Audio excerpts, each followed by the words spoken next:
मैं basically electronics technologist हूँ। मैं एंटरप्रेन्योर हूँ, अपना बिजनेस रन कर रही हूँ। इंडस्ट्री को हम इलेक्ट्रॉनिक सोल्यूशन प्रोवाइड करते हैं, इंडस्ट्रियल इलेक्ट्रॉनिक सोल्यूशन प्रोवाइड करते हैं। तो मुझे बहुत ज़्यादा ऑफ एरियाज़ में लाइक साइट एरिया हो गया या कोरंगी इंडस्ट्रियल एरिया हो गया, इस ऐसी जो लोकेशंस पे विज़िट करना होता है अपने क्लाइंट्स को।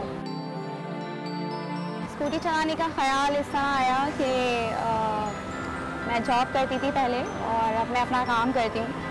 तो मुझे ड्यूरिंग जॉब और अब मैं अपना काम कर रही हूँ तो मुझे बहुत ज़्यादा ट्रैवलिंग की प्रॉब्लम होती है और उसकी वजह से हमेशा ये ख्याल आता था कि कोई ऐसी कन्वेंस होनी चाहिए, जिस पे हम इजीली ट्रैवल कर सकें। लाइक अगर रिक्शा को देखें तो आए दिन सीएनजी की स्ट्राइक होती है, बसेस शॉर्ट हैं, बसेस अगर हैं अवेलेबल तो उसमें जेंट्स होते हैं। तो इसलिए ये ख्याल आया कि इस तरह की कन्वेंस होनी चाहिए जिस तरह से हम लड़के ईजिली निकल जाते हैं रश में, तो हमारे लिए भी इस तरह की कोई फैसिलिटी या कोई इस तरह का प्लेटफॉर्म होना चाहिए जो हम भी अवेल कर सकें। मेरी जितनी भी ट्रांसपोर्टेशन है वो स्कूटी पे ही होती है, चाहे मुझे अपने ऑफिस आना हो, चाहे मुझे क्लाइंट से मीटिंग के लिए जाना हो, चाहे मुझे बैंक किसी काम से जाना हो, चाहे मुझे ग्रॉसरी लेने जाना हो, मुझे फ्रेंड्स के साथ हैंग आउट करने बाहर जाना हो, तो मैं अपनी स्कूटी इस्तेमाल करती हूँ। फॉर एवरी सिंगल ट्रांसपोर्टेशन के लिए मैं अपनी स्कूटी इस्तेमाल करती हूँ। अगर आप वैसे कहीं ट्रैवल करें तो आपको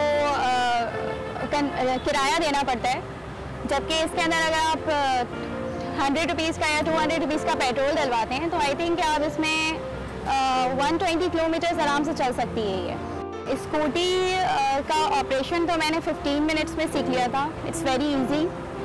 और रोड पे आते आते मुझे तकरीबन कॉन्फिडेंस गेन करने में 1 महीना लगा, रोड सेंस डेवलप करने में और कॉन्फिडेंस गेन करने में।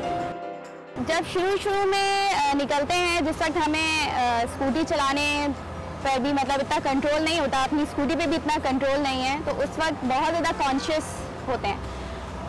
उस कॉन्शियस टाइम में आपको जब लोग देख रहे होते हैं उस टाइम डेफिनेटली वो चीज़ थोड़ा सा परेशान करती है, बट अब मैं बहुत यूज्ड हूँ।